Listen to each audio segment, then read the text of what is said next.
कृपाक्षं कुम्भकण्ठं स्मितशुभगमुखं सधरमस्तवेणुं समं सन्तं त्रिभङ्गम् रविकरवसनं भूषितं वैजयन्त वन्दे वृन्दावनस्थं जीवति सद्वृत ब्रह्मगोपालवीशम् प्रेमे घूर्णितो नयन पूर्णितो चञ्चलो मृदुगतिनन्दितं वदनमण्डल चारुनिरमल वचन मधुरामृतखण्डितम् अखिलो गुणगणे कालिले जगजने मोहे मोहे कुरुवञ्चितम्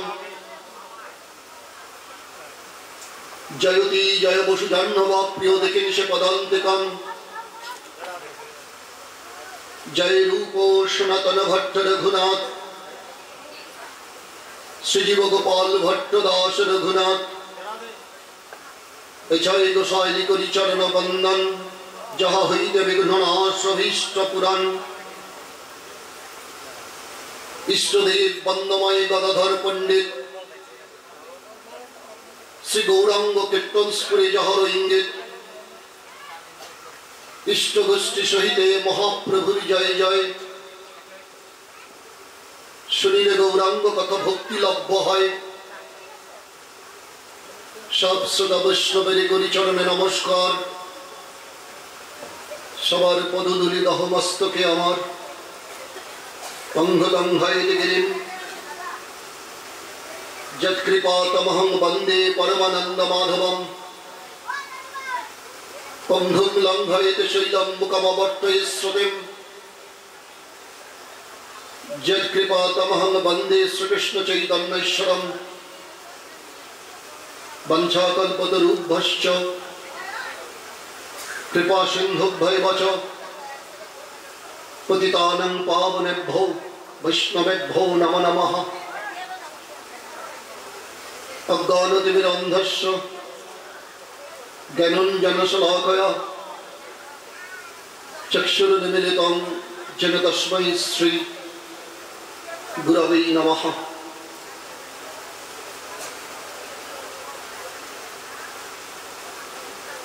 उपस्थित साधुगुरु वैष्णव तो हमार प्राणप्रिय सकल भक्तगण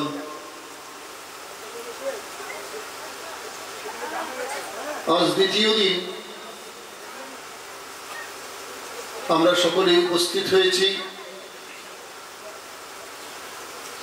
হজাই গোবিন্দপল্লী সাপার্শ্বদ মহাপ্রভুর পূর্ণাঙ্গ 64 মন্ত্রের ভোগারাধনার উৎসব অনুষ্ঠান উপলক্ষে এই শ্রী ঠাকুরের শ্রী আমিনায়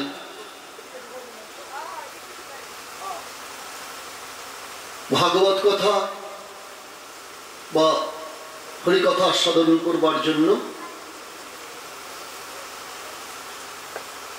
আজ দ্বিতীয় দিন, আগামীকাল তৃতীয় দিন, চতুর্থ দিন হচ্ছেন শোভাযাত্রা সহ অধিবাসের জলভরা এবং বুধবার হচ্ছে সাপার্শ্বদ 64 মহন্তের ভোগারাধনা।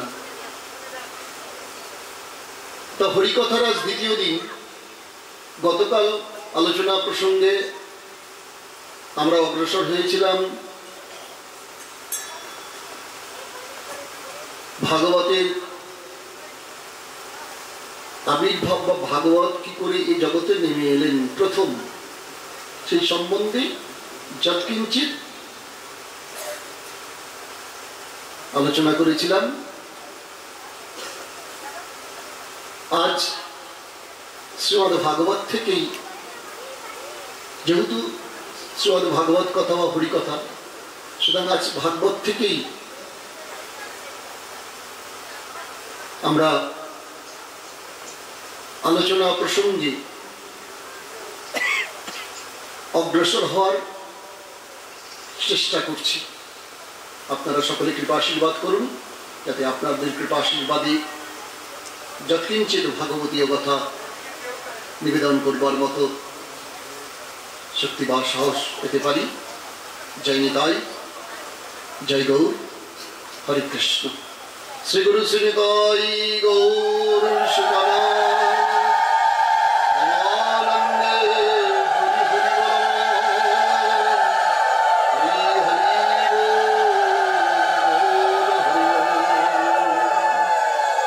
জয় জয় রাধেশ্যাম জয় জয় রাধেশ্যাম জয় জয় রাধেশ্যাম জয় গৌর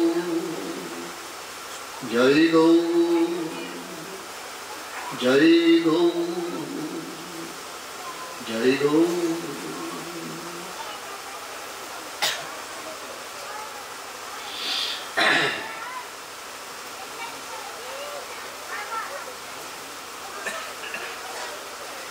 আজকে আপনাদের নিকট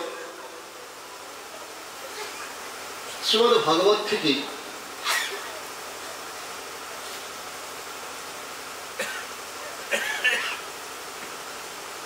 আলোচনা করবার চেষ্টা করছি নাকি তমহ ভগবান পৃষ্ঠং ভক্তং একান্তিনম কচিৎ গৃহীতা পানিনা পানি প্রপন্নার্থী হরে হরি। শ্রীমদ্ ভাগবতের শ্লোক নাকি তমহ ভগবান পৃষ্ঠং ভক্ত একান্তিনম কচিৎ গৃহীতা পানিনা পানি প্রপন্নার্থী হরে হরি। সেই ভগবান না কোন ভগবান বলছেন না, ভগবান স্বয়ং শ্রীকৃষ্ণচন্দ্র। একান্ত ভক্ত, একান্ত প্রিয় ভক্তের হাতে হাত ধরে বলছেন কোন ভগবান বলছেন প্রপন্নার্থী হরহরি।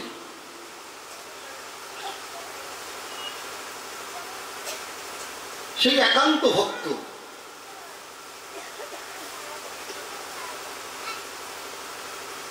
একান্ত ভক্ত কারা হবেন? একান্ত ভক্ত কাদের বলেন? এটা আমাদের জানা প্রয়োজন যে একান্ত ভক্ত কাদের বলা হয়। বলছেন একান্ত ভক্ত যারা হবেন তারা ভগবানের কাছে কোনো কিছু চাইবেন না,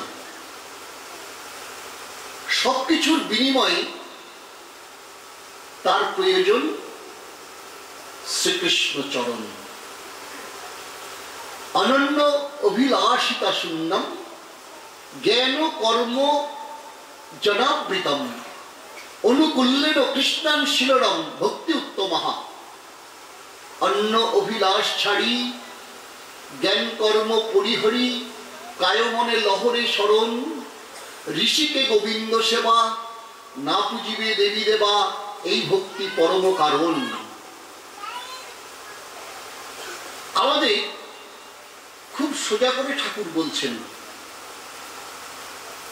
খুব সহজ ভাষায় কি বলছেন যে সর্বেন্দ্রিয় দ্বারা শ্রী গোবিন্দের সেবা যেন আমরা করতে পারি, আর কিচ্ছু প্রয়োজন নাই। প্রয়োজন তার বিনিময়ে প্রয়োজন তোমার ওই রাঙা রাঙা দুটি চরণ। এটাই হচ্ছে একান্ত ভক্তের মনের কথা। সেই যে একান্ত ভক্ত তিনি কি করবেন? সেই একান্ত ভক্তের হাতে হাত ধরে আজ গোবিন্দ কথা বলছেন। কোন গোবিন্দ?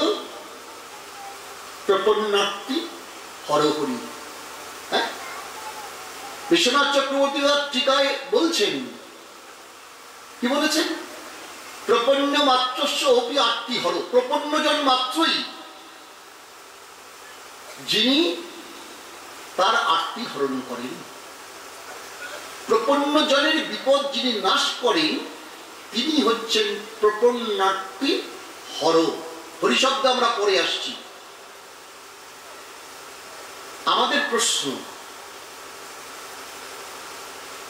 তাহলে প্রপন্ন কাকে বলে? এই যে প্রপন্নার্থী হর, তা প্রপন্ন কাকে বলে? প্রপন্নজন কাকে বলে? প্রপন্ন শব্দের অর্থ কি? প্রপন্ন শব্দের অর্থ হচ্ছে শরণাগত। ভগবানের চরণে আত্মসমর্পণ করে যিনি একবার মাত্র প্রার্থনা করেন, হে গোবিন্দ, হে প্রভু, তুমি আমার হও, তুমি আমার কাছে আসো ঠাকুর, ভগবান তার কাছে ছুটে আসেন। এই যে সর্বস্ব সমর্পণ করে দেওয়া তার চরণে, তার নাম প্রপন্ন হওয়া। তার নাম হচ্ছে প্রপন্ন হওয়া। ভগবান গীতায় উচ্চকণ্ঠে ঘোষণা করেছেন, অর্জুনকে বলেছেন, হ্যাঁ অর্জুনকে বলেছেন না গো মা, অর্জুনকে বলছেন না, অর্জুনের মাধ্যমে জগৎবাসীকে বলছেন। অর্জুন মাধ্যম মাত্র। যেমন তোমরা আমার পাঠ শুনতে বসেছ, তাই তো? আমি কি তোমাদেরকে পাঠ বলছি না তো? হ্যাঁ, কাকে বলছি? বলি আমি তো এই মাইকটাকে বলছি। হ্যাঁ, এই যে মাইকটা আমার সামনে, তোমরা তো বলতে পারো যে আপনি তো মাইককে বলছেন, কই আমাদের তো ডেকে কানে কানে বলছেন না। বলছেন হ্যাঁ, মনে হচ্ছে আমি মাইককে বলছি, কিন্তু মাইককে কিন্তু বলছি না। মাইকের মাধ্যমে তোমরা সকলে যারা শুনছো তাদেরকে বলছি, এবং যারা শুনছো না, এই যে জগৎবাসী আছো তাদেরকেও বলছি। যারা শুনছো সকলকে বলছি। তেমনি অর্জুন উপলক্ষ মাত্র, মাধ্যম মাত্র। অর্জুনকে মাধ্যম করে কৃষ্ণচন্দ্র ঘোষণা করেছেন সমস্ত জগৎবাসীর কাছে, ওগো জগৎবাসী, সর্বধর্মান পরিত্যাজ্য মামেকং শরণং ব্রজ। দীপ্ত কণ্ঠে ঘোষণা করেছেন, এ কোনো লুকিয়ে চুরিয়ে কথা নয় বাবা, উচ্চ কণ্ঠে ঘোষণা করেছেন, যাও অর্জুন, সবাইকে বলে দাও, মচ্চিত্ত সর্বদুর্গানি মত প্রসাদাৎ করিষ্যসি, যে আমাকে মন দেবে আমার প্রসাদে তার সমস্ত বিপদ নাশ হয়ে যাবে। অথৌ চিত্তং মহৎকর নশস্যসি বিনক্ষ্যসি, যদি অহংকার করো, অহংকার করে যদি আমার কথা না শোনো, তুমি ধ্বংসপ্রাপ্ত হবে। জগতে কেউ তোমাকে রক্ষা করতে পারবেন না। সর্বধর্মান পরিত্যাজ্য মামেকং শরণং ব্রজ, অহং তং সর্ব পাপেভ্যো মোক্ষয়িষ্যামি মা শুচো। তুমি সর্বধর্ম পরিত্যাগ করে তুমি আমাকে স্মরণ করো, যদি তাতে তোমার কোনো পাপ হয়, সে পাপের দায়িত্ব আমি নিলাম। এই কথা আর কোনো ভগবান বলেন না বাবা, বলেন আমার স্বয়ং ভগবান কৃষ্ণচন্দ্র। সকলে সকল কিছুর দায়িত্ব নেন। কত কত মহাপুরুষ ভগবান, হ্যাঁ, কত কত মহাপুরুষ আসছেন, কত কত স্থাবর অস্থাবর অবতার আসছেন। কেউ কোনোদিন বলেছেন বাবা যে তোমার পাপের দায়িত্ব আমি নিলাম? বলেন? আমার গৌর গোবিন্দ ছাড়া এ কথা কেউ বলেন নাই বাবা, আর কেউ বলেন না। তোমায় জলে জঙ্গলে রক্ষা করিব, এই করিব, সেই করিব। অনেক বড় বড় মহাপুরুষ আসছেন বাবা, যুগাবতার সব আসছেন, তারা বলছেন তোমার পাপের সমস্ত দায়িত্ব আমি নেব, যত পাপ করবো তার জন্য আমি আছি। একবারও কি তারা বলেন? বলেন না। কে বলেন? বলেন আমার গৌর গোবিন্দ। আমার গৌর গোবিন্দ বলেন, এসো, আমি অপেক্ষা করছি তোমাদের জন্য। বলি বলে কে? কে বলেন? আমার গৌর গোবিন্দ বলেন, আমার গৌর হরি বলেন। চৈতন্য মঙ্গল খুলে দেখো, ওই জগাই মাধাইকে গঙ্গার জলে দাঁড় করিয়ে আমার গৌর হরি বলছেন, নে জগাই, নে মাধাই, আমার হাতে জল দে, জল দিয়ে বল আমরা যত পাপ করেছি প্রভু তোমায় দিলাম। জগাই মাধাই থরথর করে কাঁপছে, দিতে ইচ্ছে হচ্ছে না। বলছে প্রভু তুমি জানো না আমরা কত অন্যায় করেছি, কত পাপ করেছি। কত বাড়ি জ্বালিয়ে দিয়েছি, কত ব্রাহ্মণকে হত্যা করেছি। হ্যাঁ, তুমি জানো না আমাদের পাপ আমারই থাক, প্রভু তোমায় নিতে হবে না। বলে নারে জগাই, নারে মাধাই, তাহলে তো আমার আশা সার্থক হবে না। নেই, জল নেই, দে আমার হাতে, বল আমরা যত পাপ করেছি সব প্রভু তোমায় দিলাম। দিতে ইচ্ছা করে না, তবু প্রভু বলেছে, যেই গঙ্গা জল নিয়ে প্রভুর হাতে দিয়ে বলছেন, প্রভু আমরা যত পাপ করেছি সব তোমায় দিলাম। দেখা গেছে তখন জগাই মাধাইয়ের পাপে আমার গৌর হরি, হ্যাঁ, গৌর বর্ণ কালো বর্ণ, বিষ কালো হয়ে গেছে ওদের পাপে। সবাই হায় হায় করে চিৎকার করে উঠেছে, গৌর গৌর তুমি কালো হয়ে গেলে। বলছেন পতিত পাবনী গঙ্গা থাকতে চিন্তা কি রে তোদের? অমনি গঙ্গা বক্ষে ছাপ দিয়েছেন। গঙ্গা তার সমস্ত পাপ ধুয়ে গৌর বরণ ফিরিয়ে দিয়েছেন, গৌর বরণ ফিরিয়ে দিয়েছেন। অহং তাং সর্ব পাপেজ্ঞ মোক্ষ স্বামী মাসুচ, আমি তোমার সমস্ত পাপের দায়িত্ব নিলাম। একথা আমার গৌর ছাড়া আর কেউ বলে না, আমার গোবিন্দ ছাড়া কেউ বলেন না। সব দায়িত্ব আমার, শুধু আমাকে ভালোবাসো, আমার দিকে অগ্রসর হও। সব ভগবান বলেন তুমি আমাকে ভালোবাসো, আমি তোমাকে দেব। আমার কৃষ্ণ ভগবান বলেন, উচ্চস্বরে বলেন, তুমি আমাকে ভালোবাসো, আমি শুধু তোমাকে দেব নয়, আমি নিজের কাঁধে করে বয়ে নিয়ে যে দেব, ঘরে নিয়ে পৌঁছে দেবো। তোমাকে আসতে হবে না, আমি ঘরে নিয়ে পৌঁছে দেব। অনন্যাস চিন্তয়ন্তং মাম যোজনা পর্যুপাসতে তেষাং নিত্য বিযুক্তানাং জগৎক্ষেমং বাহম্যহম। শ্রীমদ্ ভগবদ গীতার 9ম অধ্যায় 22 নম্বর শ্লোক। অন্যান্যরা বলেন যে আমায় ডাকু, হয় আমরা দেব। অন্যান্য দেবতা পূজা করলেও তো আমরা টাকা পয়সা পাই না, পাওয়া যায়, আমাদের বাসনা পূরণ হয়। তাহলে আর গোবিন্দ পূজা করতে যাবো কেন আমরা সকলে? হ্যাঁ, কেন যাবো জানো? গোবিন্দ আমাদের বলেন, শুধু দেব না গো, আমাকে ডাকলে আমি কাঁধে করে বইয়ে দেব। জগৎক্ষেমং, হ্যাঁ, দিয়ে চলে আসবো না, যা দেব তা রক্ষা করবো, দিয়ে চলে আসবো না, রক্ষা করবো। অলব্ধ বস্তুর লাভ আর লব্ধ বস্তুর রক্ষণ। জগৎক্ষেমং, যা আছে তা রক্ষা করব, নিজে দাঁড়িয়ে থেকে রক্ষা করব, যা নাই তা কাঁধে করে বয়ে নিয়ে দেব। শ্রীবাস ঠাকুর বলেছিলেন না যে আমি আর কেন কাজকর্ম করব না? বলে কেন? বলে ভগবান বলেছেন তো আমাকে বাড়িতে বয়ে নিয়ে দিয়ে যাবে, আমি শুধু তাকে ডাকবো। বলে যদি না দেয় তাহলে সংসার চলবে কি করি? কেন? ভগবান তো বলেছেন আমাকে বয়ে ঘরে নিয়ে বয়ে দিয়ে যাবেন।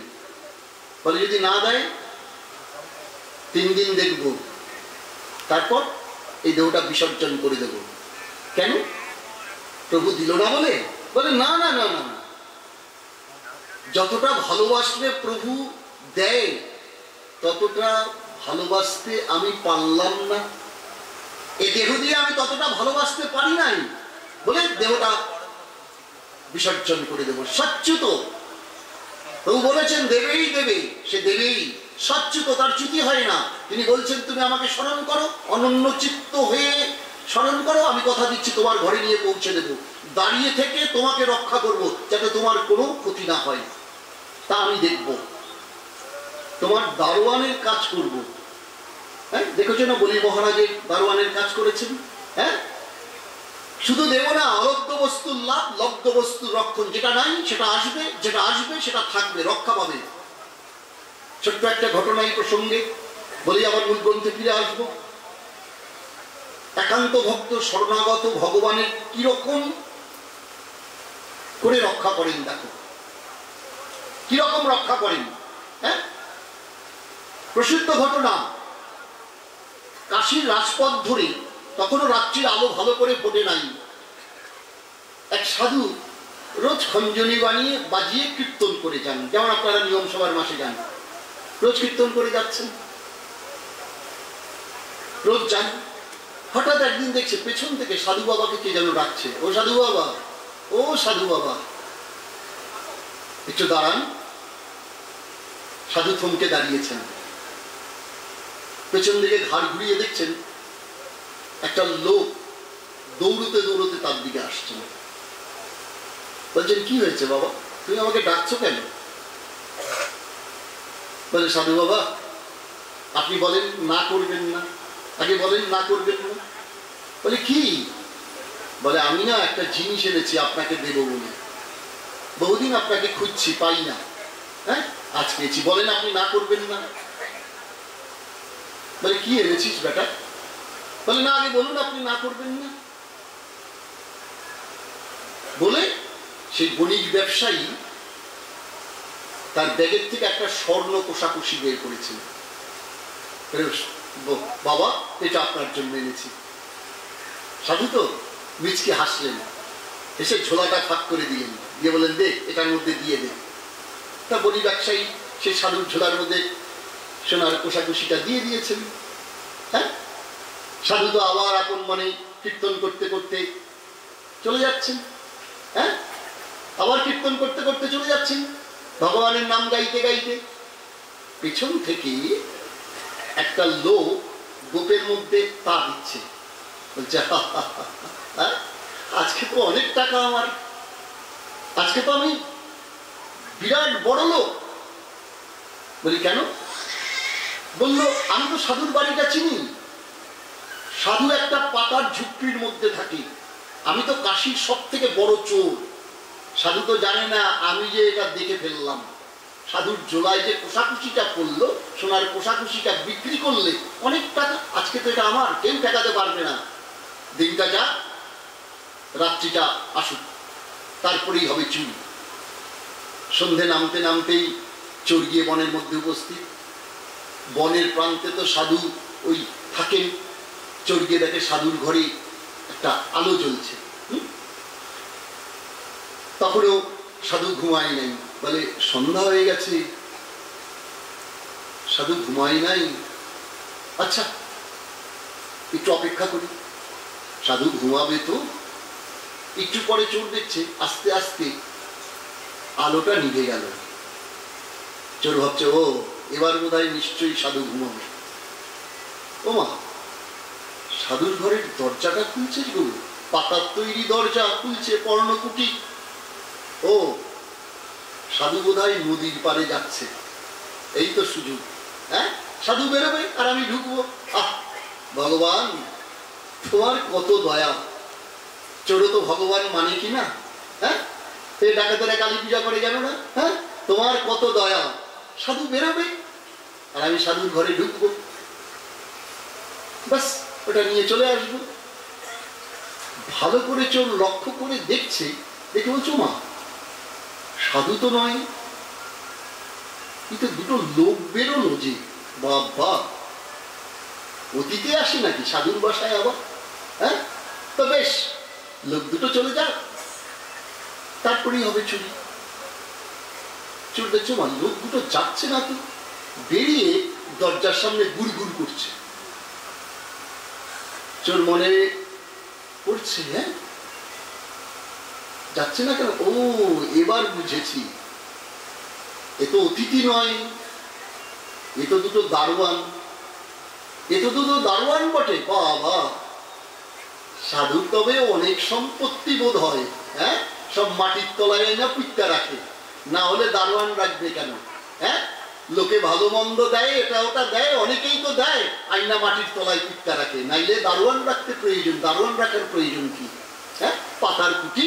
হ্যাঁ, আচ্ছা রে বেটা দারোয়ান, আচ্ছা দেখি সামনের দিকে, এবার পেছনের দিকে যাই তো।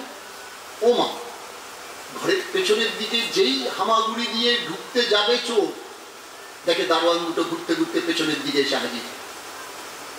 বাবা, এখানেও এসে গেছে। ডাইনে যায় ডাইনে, বাইরে যায় বাইরে। চোর ভাবে, আচ্ছা তো দারোয়ান দুটো আমায় সাধুর ঘরে ঢুকতে দিচ্ছে না। আচ্ছা একটা কাজ করি, আমি একটু বিশ্রাম করি। দারোয়ান দুটো তো ঘুমোবে, আর কতক্ষণ রাত জেগে পাহারা দেবে? হ্যাঁ, আরে আমি রাজার বাড়ির চুরি করি, কাশীর সবচেয়ে বড় চোর, আর এই দারোয়ান ঠকিয়ে আমি এই সাধুর ঘরে ঢুকতে পারবো না? বেটা ঘুমো তোরা, তারপর দেখছি। চোর বসেছে গাছের তলায় বিশ্রাম করতে। ও মা, বিশ্রাম করতে গিয়ে নিজেই ঘুমিয়ে পড়েছে। হ্যাঁ, যখন চোখটা মেলেছে, হ্যাঁ, তাকিয়ে দেখছে আকাশে সূর্য উঠে গেছে, সারা রাত পিয়ে গেছে। সর্বনাশ, দারোয়ান ছেলে দুটো থাকতে তো আমার চুরি হবে না, তাহলে কি করা যায়? এক কাজ করি, সাধুর কাছ থেকে ভুলিয়ে ভালিয়ে না ওই দারোয়ান ছেলের ঠিকানা দুটো জোগাড় করি, করে ছেলে দুটোকে বশ করবো।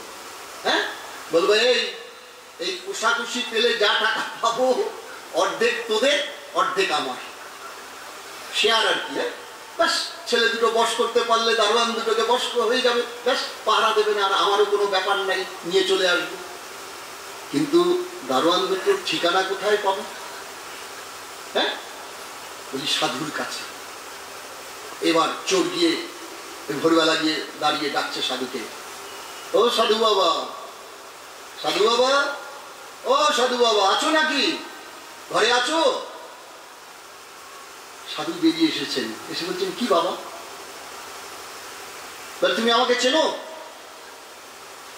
বলেন, না, আমি তো তোমাকে চিনি না বাবা। বলে, আমাকে চেনো না? বলে, না, আমি তোমাকে চিনি না। বলে, সাধু বাবা, যাই বলো তাই বলো, ওই তোমার দারোয়ান যে ছেলে দুটো তুমি রেখেছো, আমার ওই সেই ছেলে দুটোর বাড়ি কোথায় বলো, তার ঠিকানা আমার দরকার আছে। আমি তোমার কাছে আর অন্য কথা বলতে চাই না, অন্য কিছু চাই না। সাধু বাবা তো আকাশ থেকে পড়েছেন। বলে, কি বলছো বাবা? আমার ছেঁড়া পাতার ঘর, আর আমি কিনা দারোয়ান রাখবো? বাবা, তুমি এ কি বলছো বাবা, এসব কথা? বলো, সহজ কথা তুমি বলবে না, তাই তো, স্বীকার করবে না। শোনো, তাহলে তুমি আমার কি বা ক্ষতি করতে পারবে? তুমি আমাকে চেনো? সাধু বাবা বলে, না, বললাম তো তোমাকে আমি চিনি না। বলে, আমি কাশীর সব থেকে বড় চোর। গতকাল আমি দেখেছি বণিক তোমার ব্যাগের ভেতরে সোনার কোষাকুষি দুটো দিয়েছে। আমি এসেছিলাম রাত্রে চুরি করতে, আর তোমার ওই দারোয়ান ছেলে দুটো আমি যেদিকে যাই সেদিকেই আটকে দেয়। ডাইনে গেলে ডাইনে, বায়ে গেলে বায়ে, পিছনে গেলে পেছনে, সামনে গেলে সামনে। হ্যাঁ, তোমার ওই ছোড়া দুটো বড় বারবার করে আমাকে আটকে দেয়। ভারী ডেপো ছেলে দুটো, খুব পাকা। তা আমার দরকার ওদের ঠিকানা, তুমি ঠিকানাটা একটু দাও। সাধু বলেন, তাই তুমি দেখেছো? বলে, হ্যাঁ। কি দেখেছো? বলে, দুটো ছেলে। বলে, দুটো ছেলে বুঝি? তা কেমন দেখতে? স্বীকার করবে ছেলে দুটো কেমন দেখতে? সুন্দর দারোয়ান রেখেছো দেখি, বেশ সুন্দর দারোয়ান। জানো সাধু, এরকম সত্যি কথা বলতে কি এমন সুন্দর রূপের মানুষ আমি আগে কখনো দেখি নাই। একটা ফর্সা পানা, একটা কালো পানা। একটা কালো পানা, বড়টা কালো, ছোটটা ফর্সা। আমি যখনই ঢুকতে যাই তীর ধনুক বাঁকিয়ে ধরে আর চোখ পাকিয়ে বলে, শেষ করে দেবো। এমন সুন্দর মানুষ কিন্তু আমি আগে কখনো দেখি নাই সাধু। তুমি দেখি খুব সুন্দর দারোয়ান রেখেছ। সাধু বলছি, কি বললে? তীর ধনুক হাতে, বড়টা কালো, ছোটটা ফর্সা, দেখতে খুব সুন্দর। বলে, হ্যাঁ। বলে, তুমি দেখেছিলে? বলে, হ্যাঁ, দেখেছিলাম তো।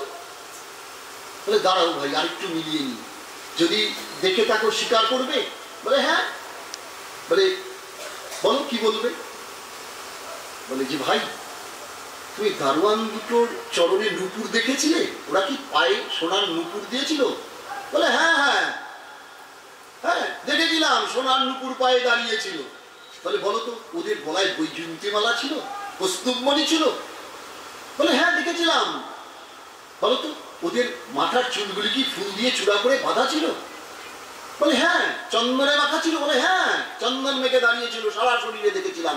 তোমার সেই দারোয়ান দুটো, ওই তো, ওই দেখো, ওইখানে ওর চরণ চিহ্ন, ওই ধুলার মধ্যে তার চরণ চিহ্ন, ওইখানেই দাঁড়িয়েছিল, ওই চরণ চিহ্ন পড়ে আছে। যেদিকেই যাচ্ছিলাম সেদিকেই তার আটকে ছিল।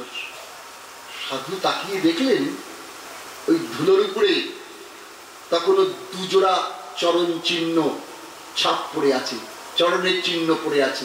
কিরকম চিহ্ন? ধ্বজ ব্রজ কুশ সমন্বিত চরণ চিহ্ন।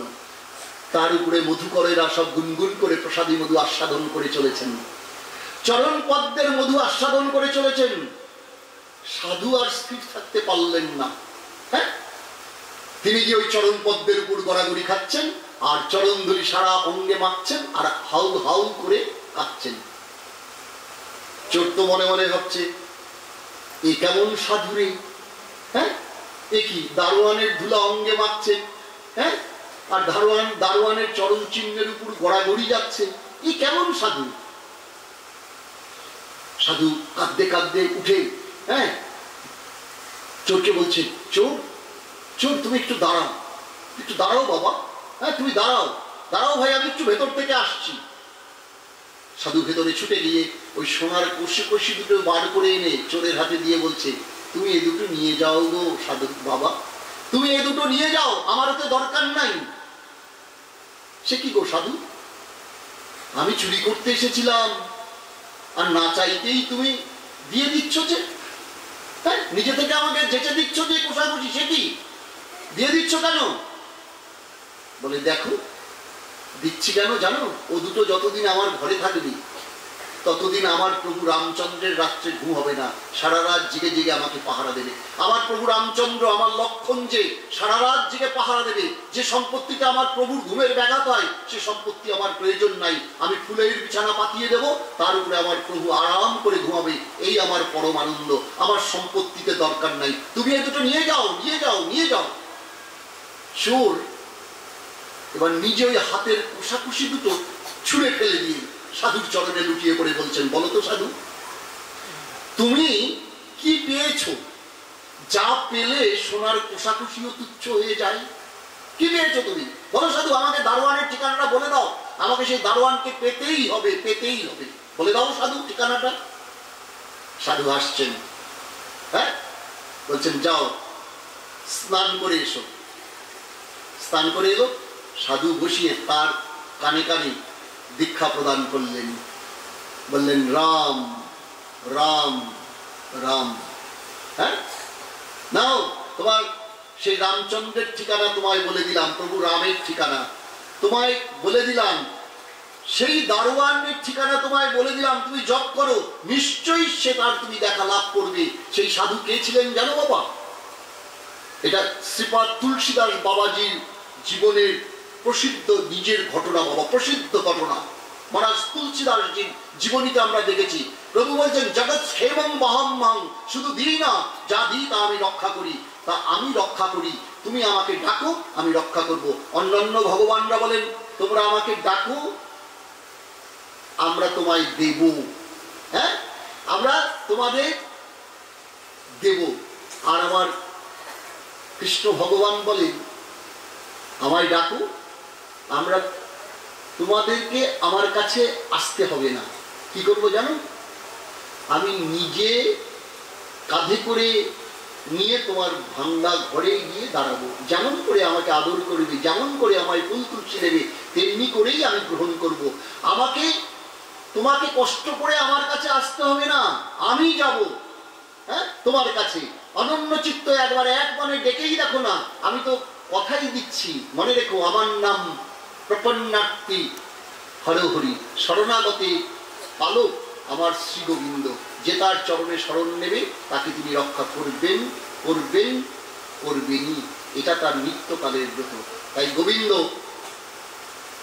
কৃষ্ণচন্দ্র যখন মায়ের পেটে এসেছিলেন তখন ভগবানরা সব নেমে এসে মাতৃগর্ভকে স্তব করছেন, প্রণাম করছেন, কি বলছেন, সত্যব্রতং সত্যপরম ত্রিসত্যং সত্যস্য জনি নিহিতঞ্চ সত্যে সত্তাস্য সত্যং রীতে সত্যনেত্রং সত্তাত্ম মুখং তাং শরণং প্রপন্ন। হে সত্যব্রতধারী গোবিন্দ, তোমাকে আমরা প্রণাম করি, প্রপন্ন হই, তোমার চরণে শরণাগত হলাম।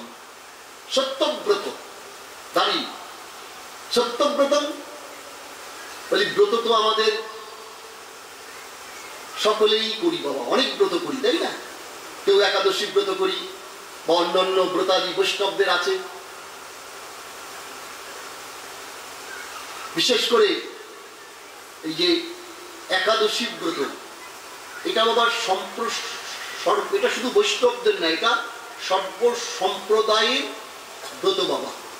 আমাদের যে 5টি সম্প্রদায় আছে, এই 5টি সম্প্রদায়েরই ব্রতশ্রী একাদশী ব্রত তোমাকে করতেই হবে, যে কোনো অবস্থায় তুমি থাকো না কেন।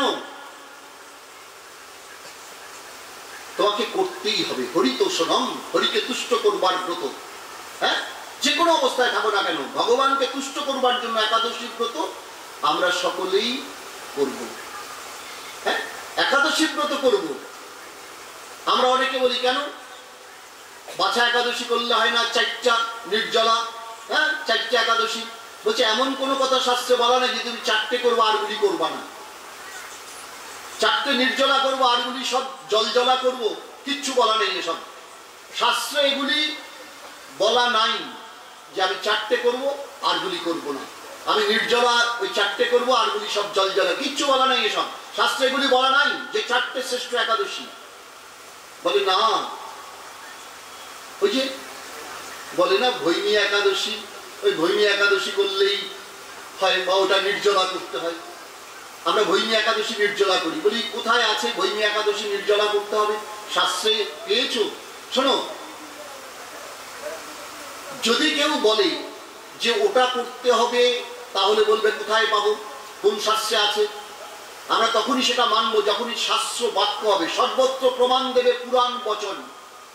যখন পুরাণ সেটাকে সমর্থন করবে, শাস্ত্র সেটাকে বলবে, তখন সেটাই আমাদের জীবনের আচরণ হবে। ওই অমুক লোকে কয়, লোকে তো অনেক কথা কয় বাবা, সবটাই কি আমাদের স্বীকার করতে হবে?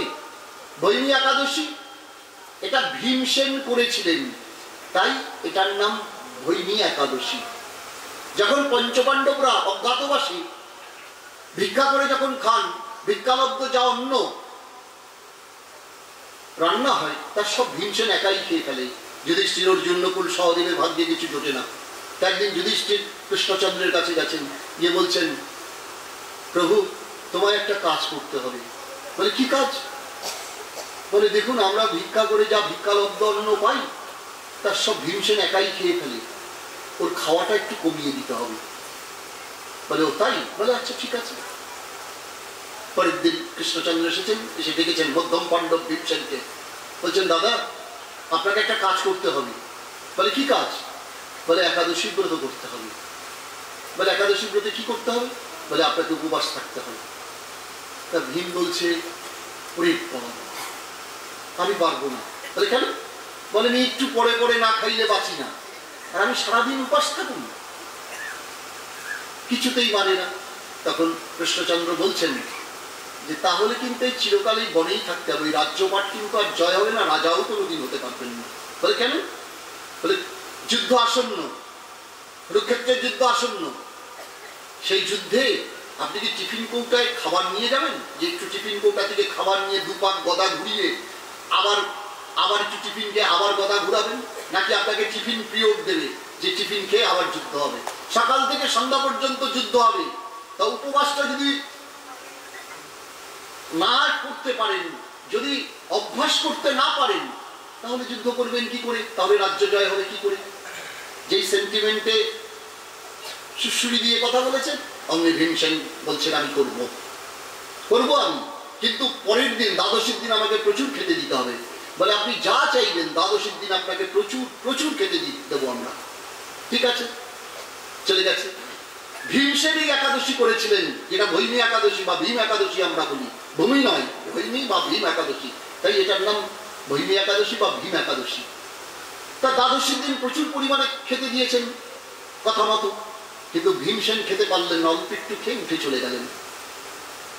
ভাইরা ভাবছে ভীম বোধহয় রাগ করেছে জোর করে একাদশী ব্রত করাতে। ছুটে গেছেন প্রভুর কাছে, তিনি তো অন্তর্যামী। তিনি বলছেন প্রভু ভীমসেন যে খেলো না, অল্প একটু খেয়ে উঠে গেল, মনে হয় রাগ করেছে। বলে না, ও আর কোনোদিনই খেতে পারবে না। বলে কেন? বলে ও যে এত খেত, এটা ও খেত না। বৃক নামে এক অসুর ছিল, সেই অসুর এইগুলি খেত। বৃক নামে এক অসুর ভীমসেনের উদরে বাস করত, তাই ভীমসেনের আরেক নাম দেখবেন বৃকোদর। বৃক নামে অসুর যার উদরে বাস করে সেই হচ্ছে বৃকোদর। এই যে ও এত খেত, ও খেত না, ওই অসুরটা সব খেত। আর একাদশীর দিন ও খেতে না পেয়ে ওই অসুরটা মরে গেছে, তাই ও আর কোনোদিনই খেতে পারবে না। তা আমরা একাদশী করলে কি হয়? আমাদের ভেতর অসুররা আছে না? কাম, ক্রোধ, লোভ, মোহ, মাৎসর্য, পরশ্রী, কাতরতা, ভালো কথাকে ভালোভাবে বলতে পারি না, ঘুরিয়ে পেঁচিয়ে কথা বলি, হিংসার বীজ, মাৎসর্য পরিপূর্ণ আমাদের চিত্ত, এটা নিয়ে আমরা সংসারে মেতে আছি। একাদশী ব্রত কি করলে কি হয়? এগুলি আস্তে আস্তে আস্তে আস্তে কি হয়? সমদম হয়ে যায়, কমে যায়। হ্যাঁ, একেবারে এগুলিও উপরে ফেলা যায় যদি আমরা শ্রী একাদশী ব্রত করি। প্রতিটি একাদশী ব্রত করা, প্রতিটি ব্রত আমাদের নিত্য ব্রত, কোন অবস্থাতে একাদশী ব্রত বাদ দেওয়া যাবে না। বৈষ্ণব ব্রত আমাদের করতেই হবে। বলি আমাদের তো করতে হবে, কিন্তু আমাদের কথা হচ্ছে ভগবানের ব্রত আমরা নয় করলাম। ভগবানের ব্রত কি? সত্যব্রতম, ভগবানের ব্রত ভগবান কখনো নষ্ট করেন না। বলি আমরা ভগবানকে পাওয়ার জন্য ব্রত করি, ভগবান কি পাওয়ার জন্য ব্রত করেন? ভগবানের আবার ব্রত কি? আমাদের না হয় ব্রত থাকতে পারে, আমাদের একাদশী, ভগবানের তো একাদশী নয়। তাহলে ভগবানের ব্রত কি? বলি ভগবানেরও ব্রত আছে। কি ব্রত জানো? ভগবানের একটাই ব্রত, সেটা কি? আমাদের ভক্তগণকে কৃপা করাটাই ভগবানের একমাত্র ব্রত। ভক্তকে রক্ষা করাটাই ভগবানের একমাত্র ব্রত। শরণাগতকে পালন করাটাই ভগবানের একমাত্র ব্রত। তাই বললেন সত্যব্রতম। কই আমাকে তো রক্ষা করেন না, আমি তো যখনই যা চাই তা পাই না। ভগবান তো আমাকে রক্ষা করছেন না। কোন ভক্তকে রক্ষা করেন ভগবান? বলছেন সত্য পরম, সত্যব্রতম, সত্য পরম। কোন ভক্তকে ভগবান রক্ষা করেন? যে ভক্ত একমাত্র ভগবান গোবিন্দকেই আশ্রয় করেছেন, তা ছাড়া যে আর জানে না। আর যে ভক্ত নাকি চতুর্দিকে ছুটে বেড়ায়, হ্যাঁ, তাকে ভগবান রক্ষা করেন না। হ্যাঁ, সেই ভক্তকেই ভগবান গোবিন্দ রক্ষা করেন, যে নাকি একমাত্র গোবিন্দকেই জানেন। আর যে বাড়িতে ঠাকুরের লঙ্গরখানা বসিয়ে দিয়েছেন, একেবারে এতু ঘেতু পেতু যত রকম ঠাকুর সব লাইন দিয়ে বসিয়ে দিয়েছে, আর দুটো নকুলদানা ছিটিয়ে দেন, সে ভক্তের দায়িত্ব ভগবানের নয়। ভগবান সেই ভক্তকেই রক্ষা করেন যে ভগবান গোবিন্দ ছাড়া আর অন্য কাউকে জানেন না। মামেকং শরণং ব্রজ, একম, একমাত্র আমাকেই যে শরণ হয় করেন। খণ্ড খণ্ড হয় দেহ, যায় যদি প্রাণ, তবু না ছাড়িব বদনে হরিনাম। এ দেহ চলে যাবে, প্রাণ চলে যাবে, খণ্ড খণ্ড হয়ে যাবে দেহ, তবু গৌর গোবিন্দের নাম বদন থেকে যাবে না। এটা হচ্ছে একান্ত ভক্তের লক্ষণ, এটাই হচ্ছে নিষ্ঠা, এটাই হচ্ছে পরমা ভক্তি, পরম ভক্তি। আমরা অনেকেই বলি এ তো গোড়ামি। হ্যাঁ, বৈষ্ণবদের বেশি গোড়ামি বলি না, আমরা অনেকে বলি, গালাগালি করি না যে তা না, বলি বৈষ্ণবদের বড় গোড়ামি।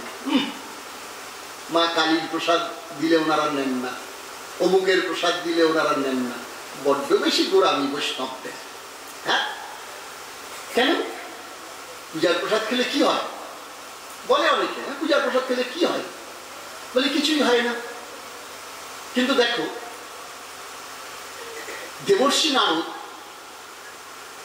একদিন ঘুরতে ঘুরতে ভক্ত খুঁজতে বেরিয়েছেন। বৃহৎ ভাগবতামৃতে আছে বাবা। ঘুরতে ঘুরতে গিয়ে হনুমানের কাছে উপস্থিত। হনুমান দেবর্ষি নারদকে দেখেই তার গলা জড়িয়ে ধরে কাঁদছেন। দুই ভক্তের মিলন হয়েছে। তো রাম ভক্তের মধ্যে শ্রেষ্ঠ হনুমান, হরি ভক্তের মধ্যে শ্রেষ্ঠ হচ্ছে আমাদের নারদ, দেবর্ষি নারদ। তাই তো শিবাশ্রুপে পঞ্চদত্তের আসনে স্থান পেয়েছেন। ভক্ত তো অনেক ছিলেন। নারদে আর হনুমানে গড়াগড়ি দিয়ে কাঁদছেন। হ্যাঁ, নারদ বলছেন হনুমান, হনুমান, হ্যাঁ, গড়াগড়ি দিয়ে তুমি বড় ভক্ত, হ্যাঁ, তোমাকে দেখতে তাই আমি এসেছি। হনুমান বলছেন না, তুমি আমাকে দর্শন দিয়ে বরং ধন্য করতে এলে। আমি ভক্ত হলে প্রভু তো আমাকে চরণ ছাড়া করতেন না।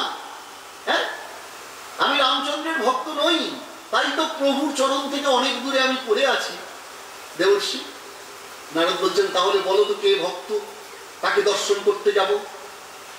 হনুমান বললেন যাও, পাণ্ডবদের কাছে যাও, গিয়ে দেখো পাণ্ডবদের কাছে ভগবান শ্রীকৃষ্ণচন্দ্র সব সময় আছেন, উঠতে বসতে খেতে চুতে পাণ্ডবদের পরামর্শ দিচ্ছেন। হ্যাঁ, যুক্তি দিচ্ছেন, যাও পাণ্ডবদের কাছে দেখে এসো, ভগবান এখনো ওখানে আছেন, এইরকম ভক্তি পাবে না দেবর্ষি, যাও ওখানে যাও। দেবর্ষি বললেন, তা বেশ ভালো, তুমিও চলো না, তুমিও চলো না, দুই বন্ধু মিলে যাই ভগবানকে দর্শন করে, ভক্তকে দর্শন করে আসি। হনুমান দেবর্ষিকে বলছেন, দেবর্ষি আমি তো যাব না। বলি কেন? বলে আমি তো প্রভু রামচন্দ্র ছাড়া আর কাউকে দর্শন করি না। বলি কেন? বলে আমি তো প্রভু রামচন্দ্র ছাড়া কাউকে দর্শন করি না। দেবর্ষি বলছেন, তুমি কি রামে আর কৃষ্ণের ভেদ করো?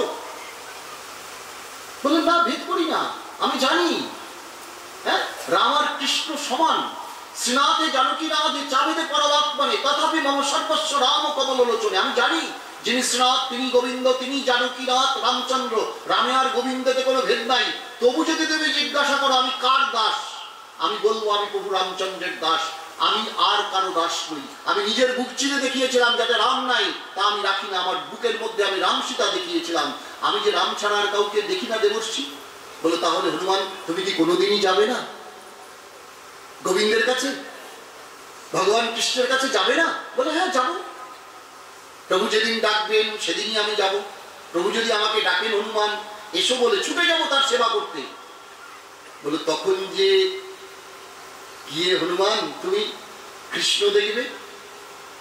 বলে দেবর্ষি আমি জানি প্রভু যখন আমাকে দর্শন দেবেন তখন তিনি আমাকে কৃষ্ণ রূপে দর্শন দেবেন না, তিনি আমাকে তখন রাম রূপেই দর্শন দেবেন। তিনি তখন আমাকে রাম রূপেই দর্শন দেবেন। তিনি জানেন আমি রাম ছাড়া আর কাউকে দেখি না। এর নাম হচ্ছে ইষ্ট নিষ্ঠা। আমার প্রভু, আমার প্রভু, হ্যাঁ আমি তার প্রসাদ ছাড়া পাই না, পাই না, ইষ্ট নিষ্ঠা। ঠাকুর পরমাংশদেব বলেছেন, ওরে শোন, কোনো বাড়িতে নতুন বিয়ে হয়েছে, নতুন বউ এসেছে, বৌভাতের দিন বউ খেতে দিচ্ছে, ভাসুর দেওর স্বামী শ্বশুর শাশুড়ি সকলকে বসিয়ে ঘোমটা দিয়ে খুব আদর করে খাওয়াচ্ছে। শ্বশুরকে বলছে বাবা পরিবেশন করছেন আর একটু নাও, হ্যাঁ ভাসুরকে বলছেন দাদা আর একটু নাও, দেওরকে বলছেন ভাই আর একটু নাও না ভাই, স্বামীকে বলছে নাও, খুব আদর করে সবাইকে খাওয়ালো। হ্যাঁ খাওয়ার পরে সকলে উঠে চলে গেল। এবার বাড়ির বউটা তো খেতে বসবে, সবার শেষে বলো তো সে কার পাতে বসবে? হ্যাঁ দেওরের পাতে, ভাসুরের পাতে, শ্বশুরের পাতে? না, নিজে যখন খেতে বসছে তখন কার পাতে বসছে? বলে স্বামীর পাতে বসছে। বলি কেন? সবাইকে আদর করে খাওয়ালো।